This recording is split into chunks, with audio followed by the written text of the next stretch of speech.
పిల్లరా గమనించండి, ఈరోజు ఒక మాటను చూడండి. ఇద్దరు వ్యక్తుల కుటుంబంలో లూకా సువార్త 10:38 చూడండి. లూకా 10:38. అంతటా వారు ప్రయాణమై వెళ్ళుచుండగా ఆయన ఒక గ్రామములో ప్రవేశించుచుండెను. మార్త అనబడిన ఒక స్త్రీ యేసును తన ఇంటిని చేర్చుకునెను. ఎక్కడ, ఏ ఇంట్లో చేర్చుకుంది మార్త? ఆ ఇల్లు తుదమట్టుకు మీరు స్థిరముగా ఉన్నట్లయితే మనమే ఆయన ఇంటిమి, మన ఇంటిలోకి చేర్చుకోవాలి యేసయ్యని. మార్త చేర్చుకుంది. అనేక రకాలైన పనులు పెట్టుకొని, యేసు ప్రభువా నువ్వెక్కడే కూర్చోంది, ఎక్కడా ఉంది హృదయంలో యేసు ప్రభువును స్తుతించి ఆరాధించాలని మనసుంది మార్తకు కూడా. మార్త ఏమన్నా అన్యాయస్తురాలు కాదు, విడవబడిన వ్యక్తి కాదు. కానీ కొంతమంది ప్రార్థనలకు వస్తుంటాం, ఆగం, నడువాగదు, కింద సీట్ ఆగదు, ఎప్పుడెప్పుడు అయిపోద్ది అబ్బా ఏం మాటలు అనిపిస్తుంది, వెళ్ళిపోవాలనిపిస్తుంది. అలా కాదు, తుదమట్టుకు స్థిరముగా ఉండాలి మన జీవితాలు. ఖచ్చితంగా ఇస్తాడు ప్రభు. నువ్వు ఇక్కడి నుంచి వెళ్తుంటేనే ఫోన్ వస్తుంది, అంతే. నీ ఆశీర్వాదమైన ఫోన్ అది, మేలుకరమైన ఫోన్ అది, నీ జీవితాన్ని సరిచేసేంటి ఫోన్ అది. అది పరమ నుంచి వస్తుంది.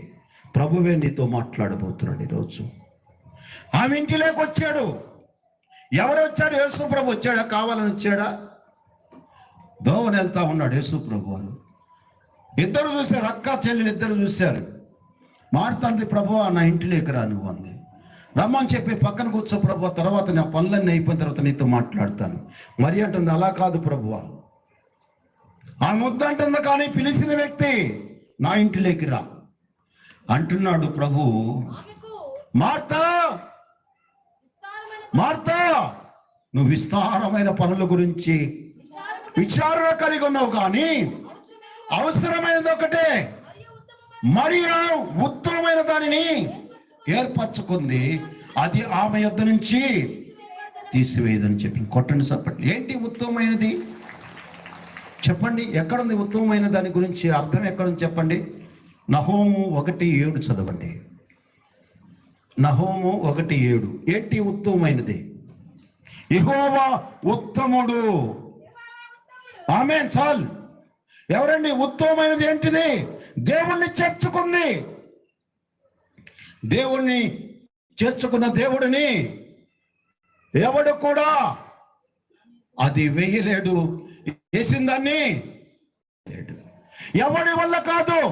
ఎవరి వార్త? మరియా లోకానుసారమైన వ్యక్తి, యేసు ప్రభువారిని ఎరగని వ్యక్తి, యేసు ప్రభువారితో శరీరంతో ఇష్టానుసారంగా జీవించిన వ్యక్తి. ఒకప్పుడు చేర్చుకోలేదు, ఒకప్పుడు యేసుని గురించి వినలేదు. మార్త పిలిస్తే ఇంట్లోకి వచ్చి యేసయ్య అడుగు పెట్టగానే అడిగింది, ఎవరమ్మా, ఎవరి వ్యక్తి? మన ఇంట్లోకి వస్తున్నాడు. పురుషులు లేరు మన ఇంట్లో ఇప్పుడు, మనం ఇద్దరే ఉన్నాం. ఎవరి పురుషుడు అంటే చెప్తుంది, ఈయనే నజరేయుడైన యేసు, ఈయనే ఇంటిని కట్టువాడు. ఎవరు? చెల్లెమ్మ నాకు కొంచెం పని ఉంది, కానీ ఆయనతో ఏదో 2-3 మాటలు మాట్లాడంటే, ఎట్లా కదక్క 2-3 మాటలు మాట్లాడింది. ఆయన నా హృదయంలోకి నేను చేర్చుకోబోతున్నాను. ఆయన ఉత్తముడు. మొదట ఆయన చేర్చుకోవటం నేర్చుకోవాలి. తమ్ముళ్ళు, ఎవరిని చేర్చుకుంటున్నాం మనం? పేకాటను చేర్చుకుంటున్నాం. పేకాట ఆడేటి వారిని చేర్చుకుంటున్నాం మన ఇంటిలో. త్రాగుబోతు వ్యసనాలకు లోపడుతున్నట్టు వారిని చేర్చుకుంటున్నాం మన ఇంటిలో. వ్యభిచారం చేయనట్టు వారికి వ్యభిచారం చేయమని ప్రోత్సహించేటి వారిని చేర్చుకుంటున్నాం మన ఇంటిలో. కానీ యేసయ్యను చేర్చుకోలేకపోతున్నాం. ప్రతి ఇల్లు ఎవడైనా ఒకరి చేత కట్టబడను, కానీ సమస్తమును కట్టువాడు దేవుడే. ఎవరి ఇల్లు? ఆ ఇల్లు మనమే. మన జీవితాన్ని కట్టడానికి యేసు ప్రభు వారి లోకానికి వచ్చాడు. అంటున్నాడు, మరియా, మార్త, ఏంటి ప్రభువా తొందరపడుతున్నావేంటి? మరియా ఉత్తమమైన దానిని ఏర్పరచుకుంది. ఏంటి ఉత్తమమైనది? ఏంటిదండి? ప్రభు యేసు ప్రభు వారిని ఏర్పరచుకొని చేర్చుకుందమ్మా. ఆమె యొద్ద నుంచి అది దేవుణ్ణి ఎవరన్నా తొలగించగలడా? ప్రతిమలే తొలగించేస్తారు పక్కకి. సర్వశక్తి కలిగిన దేవుణ్ణి తొలగించలేడు ఎవడు. సహోదరి సహోదరుడా, ఉత్తమము అంటే అర్థం ఎందుకు తెలియపరుస్తాడు ఈరోజు దేవుడు. ఉత్తమమైన దానిని, ఎవరు ఈ ఉత్తమమైన వాడంటే ప్రభువైన యేసుక్రీస్తు వారు. ఎప్పుడన్నా మనం చేర్చుకోగలుగుతున్నాం మన జీవితాలను సరి చేయడానికి? యేసు ప్రభు వారి గురించి మనం ఎప్పుడన్నా విన్నామా? విని ఆయన్ని, ఆ ఉత్తమమైన ప్రభువుని మన జీవితానిలో ఒక అధిపతిగానో, అధికారిగానో, ఒక తండ్రిగానో, ఒక భర్తగానో మనం అంగీకరిస్తున్నాం ఆయన్ని. ఆమె అంగీకరించింది అంతే. ఎలా అంగీకరించింది తెలుసా? ఒక భర్తగా అంగీకరించింది. నాకు తెలిసి చాలామంది అంటారు, దేవుడు ఏందన్నా, తండ్రి ఏందన్నా, భర్త అంటావేంటన్నా అంటారేమో. చదవండి 48వ అధ్యాయం 10వ వచనం, యెషయా గ్రంథం 48, యెషయా గ్రంథం. అమ్మా కాదు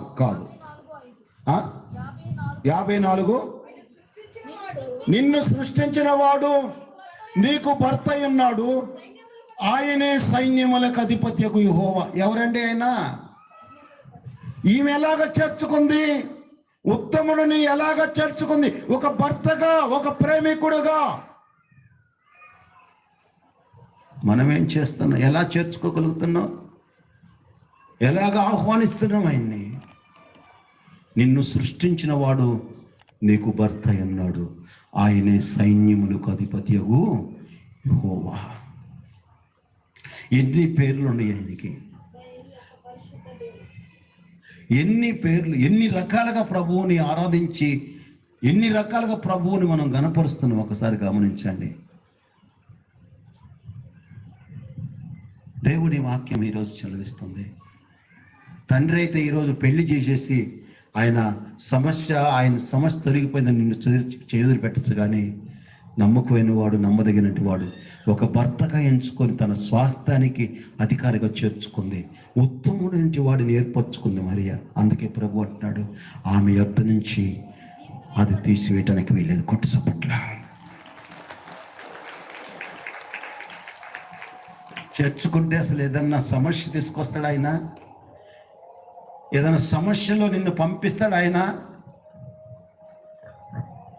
ఒక మాటను చూడండి, ఎఫెసీయులకు రాసిన పత్రికలో 5వ అధ్యాయంలో ఒక మాటను చూడండి సోదరులు. ప్రభువు ఎలాంటి వాడో తెలుస్తుంది. 27వ వచనం, ఎఫెసీయులకు రాసిన పత్రిక 5:27. అటువలే క్రీస్తు కూడా సంఘమును ప్రేమించి అది కలంకమైనను ముడతైనను లేకుండా, అట్టిది మరి ఏదైనా లేకుండా పరిశుద్ధమైనదిగాను నిర్దోషమైనదిగాను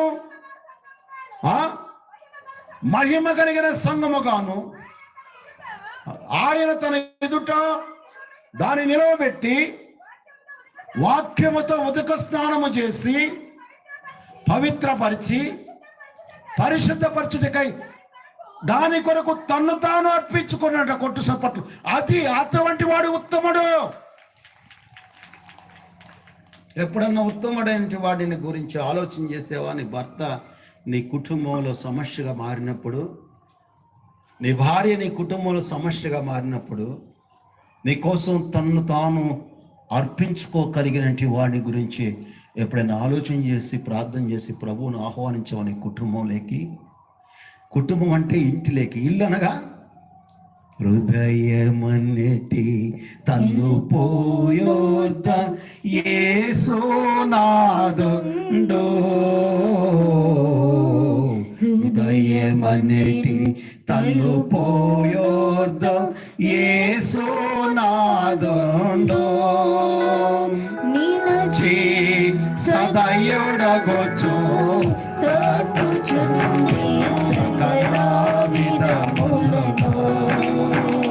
నిలచి సదయుడగొచ్చు తట్టుచుండి సకల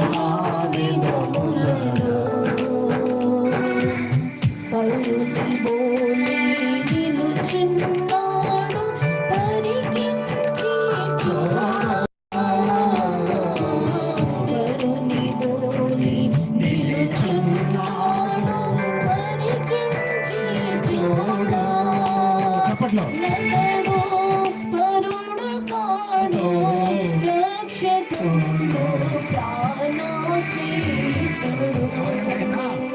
రక్షకుడైన ప్రాణ స్నేహితుడు అంట ఆయన. ఒక పక్క ఎప్పుడైనా తట్టినప్పుడు లేచి ప్రభువా రండి నా హృదయంలోకి, రండి ప్రభువా నా జీవితంలోకి. ఎందుకు తెలుసా? ఒక చిన్న సమస్యలో నేను కొద్దిగా తడబడిపోతే నా మనసు అంతా కూడా అది మళ్ళీ సరిచేసుకున్నంత వరకు దుఃఖం. ప్రభు నువ్వు లేకపోతే నేను బ్రతకలిన వల్ల కాదు, నువ్వు కావాలా.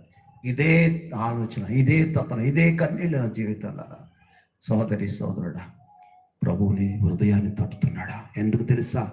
నీ ఇంటిని కట్టని కొట్టుసపట్ల ఎవరైనా రక్షకుడు, ఎవరైనా ప్రాణప్రియుడు, ఎవరైనా నిన్ను సృష్టించిన వాడు నీకు భర్త, ఎవరైనా నీ తండ్రి అయిన దేవుడా.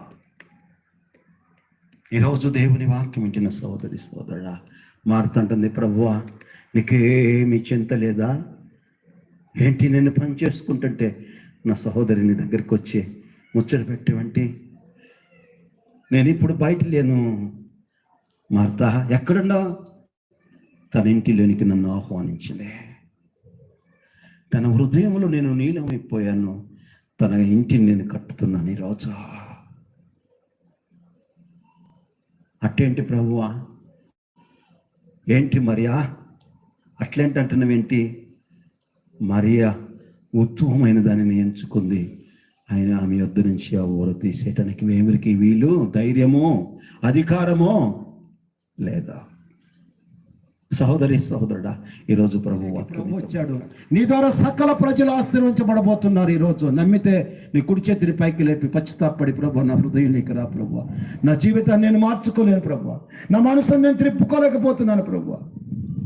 నేను ఎన్నోసార్లు ప్రభు నేను నిన్ను మోసం చేశాను, నా భార్యని, నా భర్తని, నా పిల్లల్ని మోసం చేశాను ప్రభు, నా వారిని నేను మోసం చేశాను ప్రభు. ఈరోజు నిన్ను నమ్మకమైన వాడిగా ఎంచుకుంటున్నాను ప్రభు. నా లేకొస్తావా? మరియతో మాట్లాడావు కదా, ఈరోజు నాతో కూడా మాట్లాడమని ప్రభు సన్నిధిలో ప్రాధేయపడి పశ్చాత్తాపడితే, నీ కుడి చేతిని పైకి లేపి ఎడం చేతిని హృదయం అని పెట్టుకున్నట్లయితే ప్రభువు ఆశీర్వాదము నీ మీదకు దిగిరబోతుంది. ప్రభు సమీపంగా నీతో మాట్లాడబోతున్నాడు. ప్రార్థిద్దామా? నాతో ఏకభవిస్తా. లైవ్లో చూస్తున్న తమ్ముడు చెల్లెమ్మలు, ఈరోజు యేసయ్య నీ ఇంటికి రాబోతున్నాడు. ఆ ఇల్లు నువ్వే, నీలోకి ఆయన రాబోతున్నాడు. ఆయనకి స్థానం ఇస్తావు. మనుషులతో కట్టబడిన రాయితో రాయి పెట్టినట్టు ఇల్లు కాదు అది. నీ శరీరం అనబడినట్టు, నీ హృదయం అనబడిన ఇంటిలోకి ఆయన రాబోతున్నాడు. ఆయనకి ఇస్తావా స్థానం? ఆయన వైపు తిరుగుతావా? ఆయనతో కలిసి నీ జీవితాన్ని కొనసాగిస్తావా?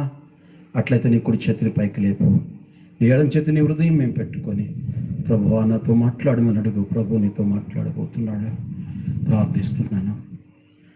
ప్రార్థిస్తున్న సహోదరి సహోదరుడా, సకల ఆశీర్వాదములకు కారణభూతుడవైన మా ప్రియ పరలోకపు తండ్రి, ఆకాశ మహాకాశముల కంటే గొప్ప దేవుడా, ఉన్నతమైన స్థలములు నివసించువాడా, మహిమకరమైన కార్యము జరిగించువాడా, ఎవడైనాను ఒకని చేత ఒక ఇల్లు కట్టబడును కానీ సమస్తమును కట్టువాడు దేవుడే. ఆ ఇల్లు మనమే అని ప్రభువా మీరేనని చెప్తున్నా.